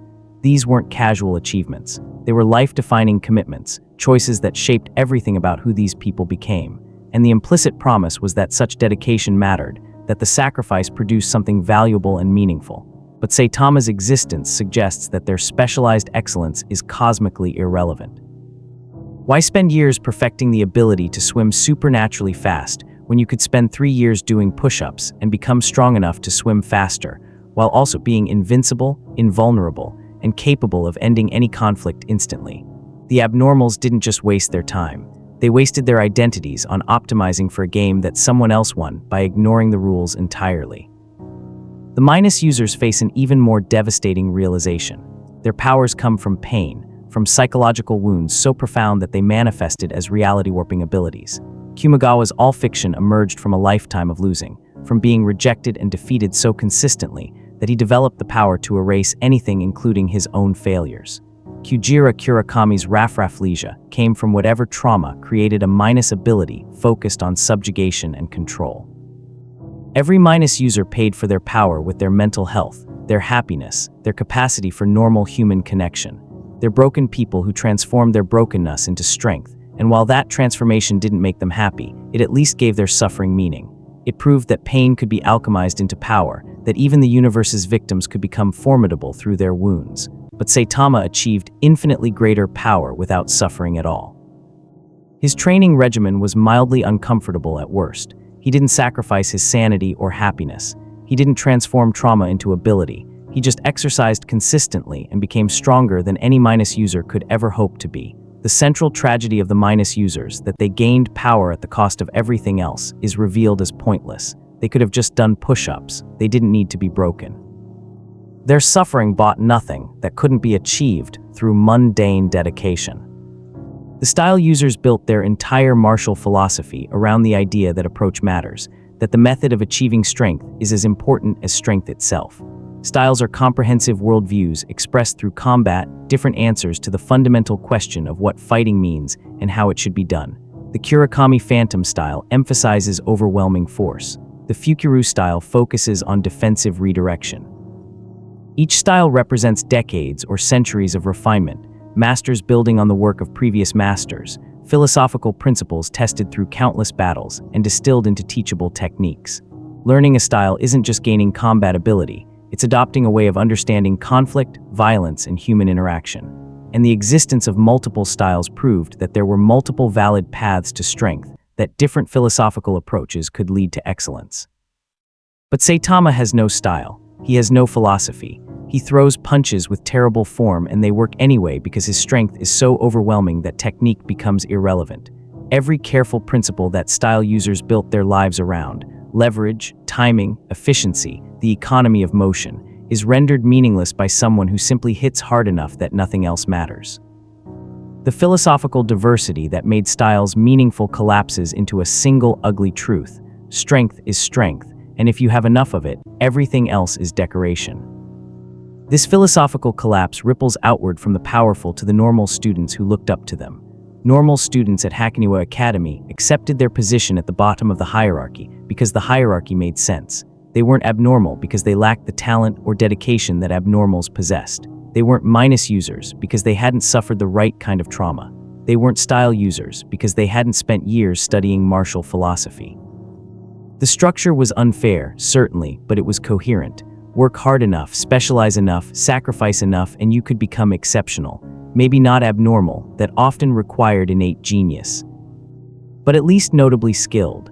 The Flask plan existed specifically to bridge this gap, to create artificial abnormals from normal students, proving that the distance between normal and exceptional could be traversed through sufficient effort and scientific understanding. But if Saitama is telling the truth, if basic exercise produced infinite power, then what was stopping anyone else from achieving the same results? Why are there normal students at all? Why doesn't everyone just do push-ups until they're invincible? The answer seems to be that power is arbitrary, that the carefully maintained hierarchy and the philosophical frameworks justifying it are all elaborate nonsense built on foundations that don't actually exist. The suggestion box becomes a physical representation of the philosophical collapse. Medaka's entire premise as student council president was that every problem could be solved, that no request was too impossible to address. Students brought her their challenges, and she resolved them through her perfection, proving that human will and excellence could overcome any obstacle. The suggestion box wasn't just a receptacle for problems. It was a promise that problems had solutions, that effort and ability mattered, that the universe responded to determination and skill. But what happens when someone drops in a request that cannot be addressed? Make me as strong as Saitama would be the obvious one, but it goes deeper than that. Explain why my years of training matter when someone got stronger doing push-ups. Tell me why my abnormality is special when infinite power comes from ordinary exercise. Help me understand why I should keep trying when effort apparently doesn't correlate with results. These aren't problems that Medaka can solve, because they're not really problems. They're existential questions about whether the framework everyone has been operating under has any validity at all. Zenkichi, ironically, might be the least affected by this collapse, and that itself becomes a source of tension. He built his entire identity around being determinedly normal in a school of extraordinaries. His value came from providing grounded perspective, from representing the common human in a world of superhuman excellence. He worked hard not to match the abnormals, but to stand beside them, to prove that normalcy had worth even in comparison to perfection. And Saitama's existence actually validates Zenkichi's approach. Here's someone who achieved ultimate power not through special talent or supernatural ability, but through mundane effort, the kind of effort that any normal person could theoretically replicate. If anything, Saitama proves that the gap between normal and abnormal isn't as significant as everyone thought. But this validation comes at the cost of invalidating everyone else's struggles. and Zenkichi is empathetic enough to recognize that his philosophical vindication is everyone else's philosophical crisis. He's probably trying to comfort people, to explain that their efforts still mattered, that the journey has value independent of the destination. But how do you tell someone that their suffering was meaningful when someone else achieved better results without suffering at all? The teachers and administrators at Hackniwa Academy face their own crisis of purpose. The academy exists to nurture exceptional talent, to create an environment where abnormals can develop their abilities and eventually join organizations like the 13 Party. The entire educational philosophy is built around identifying excellence and cultivating it into greatness. Resources are allocated based on potential. Students are tracked into different programs based on their abilities. The Flask Plan, despite its ethical problems, emerged from the school's core mission to understand and replicate human excellence. But Saitama attended a normal school, lived a normal life, and achieved results that make Hackniwa Academy's most successful graduates look pathetic by comparison. He didn't need specialized training or careful cultivation. He didn't require the resources and expertise that the academy exists to provide. He just did a basic workout routine and surpassed everything the educational system was designed to produce. Every teacher who devoted their career to understanding and developing exceptional talent has to confront the possibility that they were studying the wrong things, that all their expertise is focused on a model of human achievement that can be completely bypassed through methods so simple they seem like jokes. Najimi Ajamu's reaction to this philosophical collapse is particularly interesting because she exists as the ultimate expression of the abnormal worldview. She possesses 12 quadrillion abilities, has lived for 3 trillion years, and represents the absolute ceiling of what abnormal development could theoretically achieve. She's experienced everything, mastered everything, accumulated powers so n. Humorous that they become meaningless through sheer quantity, and yet she's still bound by narrative rules, still confined by the story she exists in, still ultimately less powerful than the protagonist because that's how stories work. She spent an essentially infinite lifespan operating within the philosophical framework that Saitama unknowingly demolishes. Every ability she learned, every skill she mastered, every experience she accumulated across 3 trillion years is rendered cosmically irrelevant by someone who became stronger through 3 years of basic exercise. If she were capable of genuine surprise or dismay, this might produce it. Instead, she probably treats it as the universe's final joke, the punchline that proves even her infinite accumulation was always pointless. You can master 12 quadrillion abilities across 3 trillion years, and some bald guy who did push-ups will still be stronger than you. The absurdity is so complete that it loops back to being almost peaceful. The game was always meaningless. She just didn't realize how meaningless until now. The question, why try, becomes unavoidable.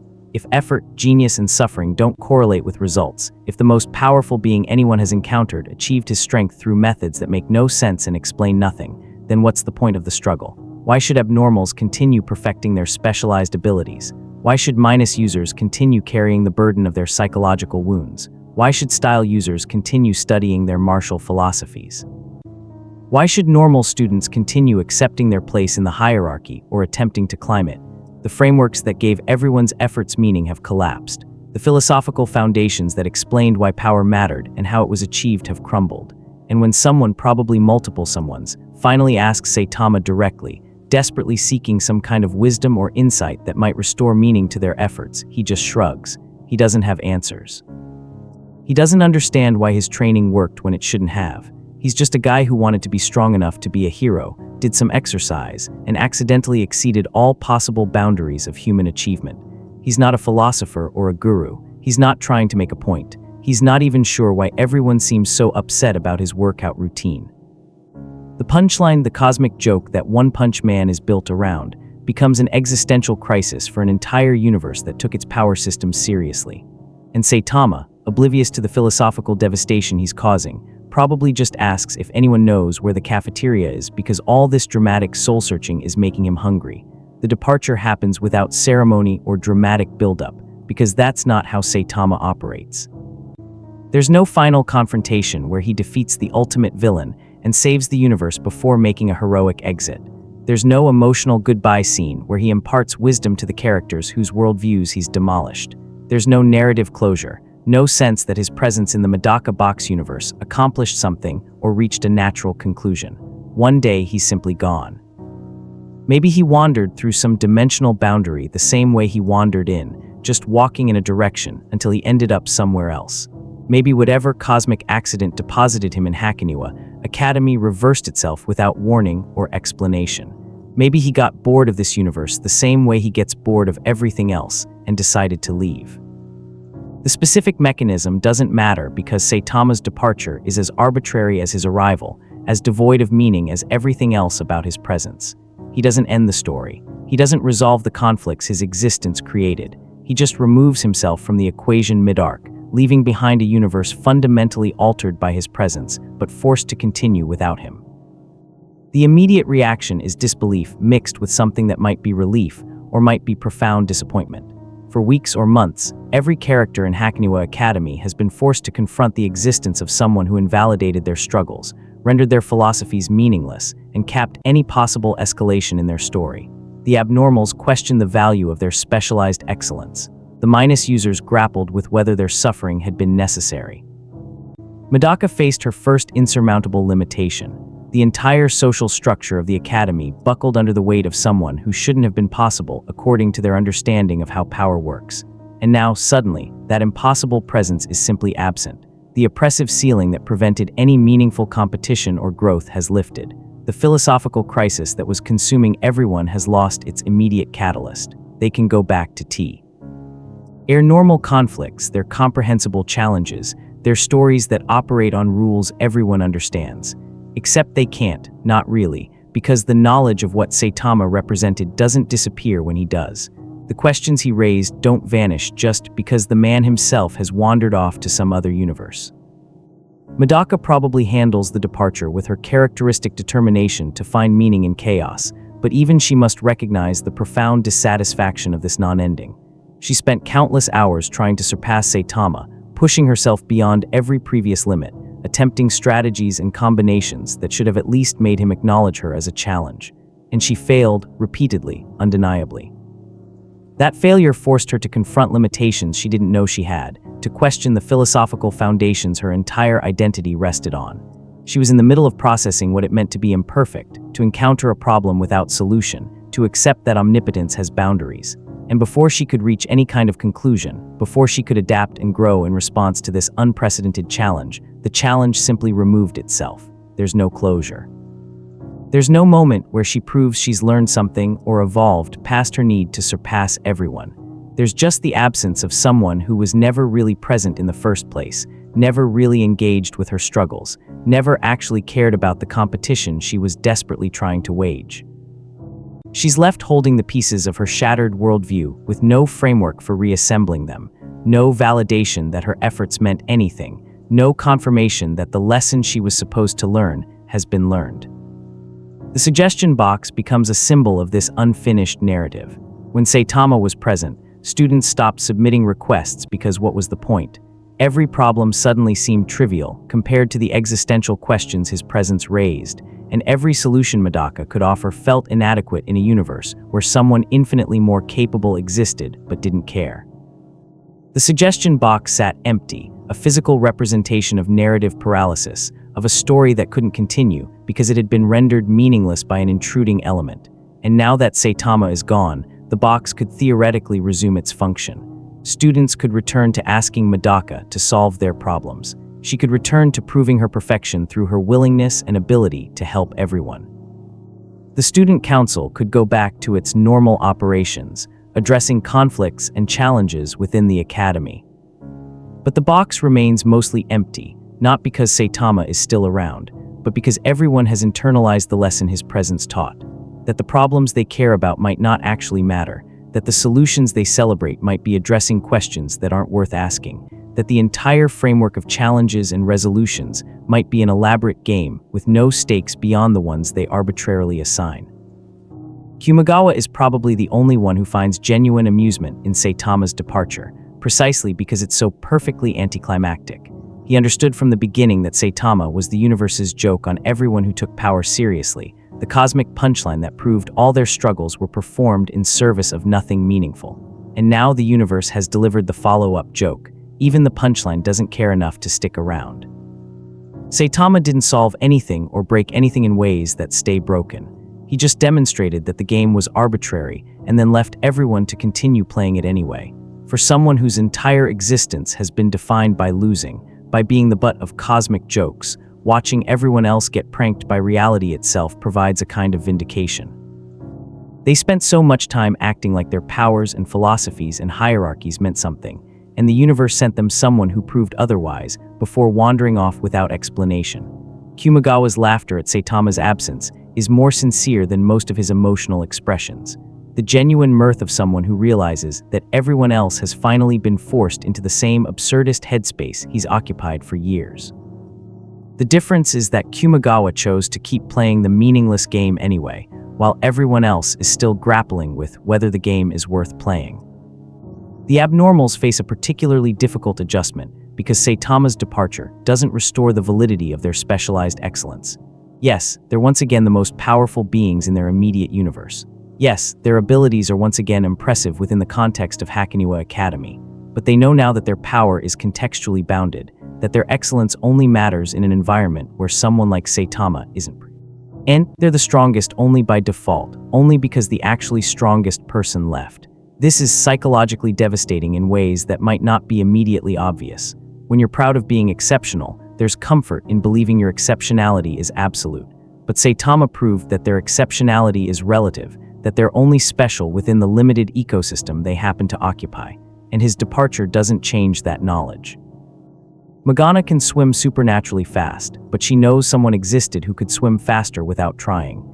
Akyun can learn any skill in 3 days, but he knows someone achieved greater results through basic exercise. Their abnormalities haven't changed.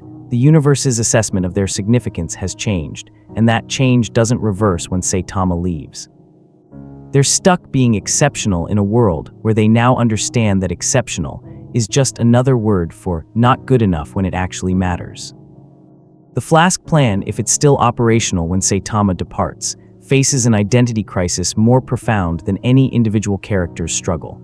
The entire project was predicated on the idea that abnormality could be understood, replicated, and artificially induced through sufficient scientific knowledge and experimental methodology.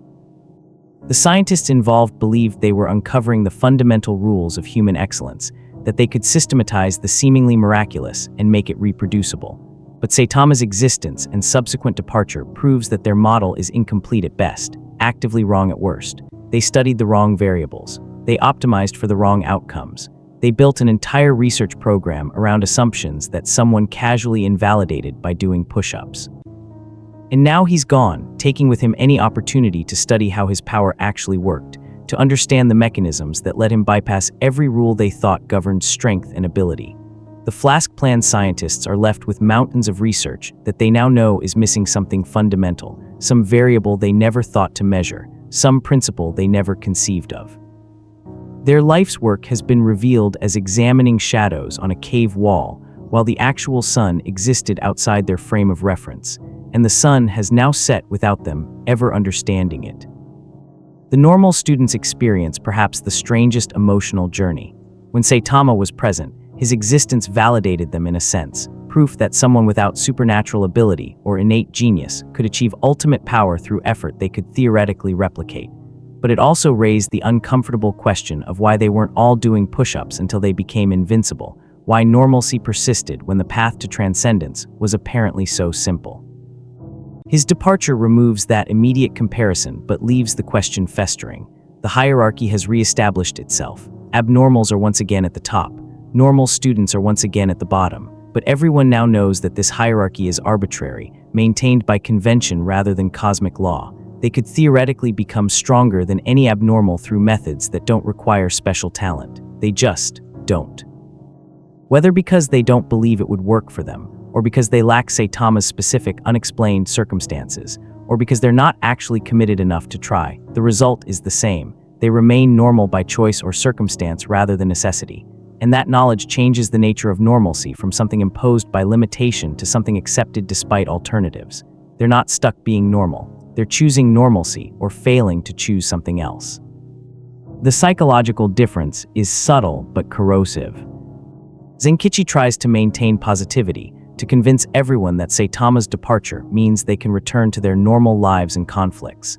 He probably frames it as an opportunity, a chance to prove that they don't need some invincible outsider, that their own struggles and achievements have meaning independent of cosmic comparisons. And he's not wrong, exactly. The absence of Saitama does allow them to continue their stories without constant reference to someone who invalidates everything they do. They can have conflicts where the outcome is uncertain, challenges where overcoming them feels meaningful, growth that represents actual progress rather than futile attempts to reach an unreachable standard. But Zenkichi's optimism can't erase the knowledge that any meaning they construct is contingent, temporary, valid only until the next incomprehensible force wanders into their universe and reminds them that everything they care about is provincial and contextually bounded. They're not building toward anything permanent, they're just occupying time in a universe that has demonstrated its fundamental arbitrariness. Zenkichi can convince them to continue playing the game, but he can't convince them that winning matters in any absolute sense. The most profound impact might be on how the Medaka Box universe approaches escalation going forward. Before Saitama, every arc naturally led to higher stakes, stronger opponents, more abstract conflicts. Each challenge surpassed the previous one, demonstrating that growth was always possible, that there was always another level to reach. This escalation was the engine of the narrative, the promise that kept audiences engaged and characters motivated. But Saitama's presence and departure proves that escalation is a choice rather than a necessity, that the story doesn't need to constantly raise stakes to continue. In fact, constantly raising stakes is what made them vulnerable to someone like Saitama in the first place. They built a universe where power was the primary currency, so someone with infinite power automatically won every transaction. His departure doesn't resolve this vulnerability, it highlights it. They could return to their escalating conflicts, but they'd do so knowing that escalation is ultimately pointless, that any peak they reach could be casually exceeded by someone operating under different rules. Or they could find value in conflicts that don't escalate, in challenges that matter for reasons other than being bigger or stronger than previous challenges. They could build meaning without escalation. But that requires abandoning the narrative structure that defined their universe, reconstructing their entire approach to storytelling and significance. Saitama doesn't end the story. That would imply he engaged with it enough to bring it to conclusion. He doesn't resolve the conflicts, or answer the questions, or provide the climax that his presence seemed to be building toward. He just removes the excuse everyone had been using to avoid confronting the real issues underlying their society. While he was present, they could blame their philosophical crisis on him, treat their existential questions as problems created by an intruding element that would resolve themselves when he left. But his departure proves that the crisis was always internal, that the questions were always there waiting to be asked, that Saitama was just the catalyst that forced them to consciousness. The hierarchy was always arbitrary. The power systems were always rationalizations. The escalation was always a choice rather than a necessity. They don't need to find value without escalation because Saitama left. They need to find value without escalation because they finally understand that escalation was never providing the value they thought it was. The game continues, but everyone now knows they're playing a game, and that knowledge changes everything even though the rules remain superficially identical. The universe isn't broken. It's just revealed as less solid than everyone assumed, and Saitama's absence forces them to either rebuild it consciously or continue inhabiting a structure they know is illusory. Either way, the excuse is gone. The story is unfinished, and that might be exactly what they needed, even if it's not what anyone wanted.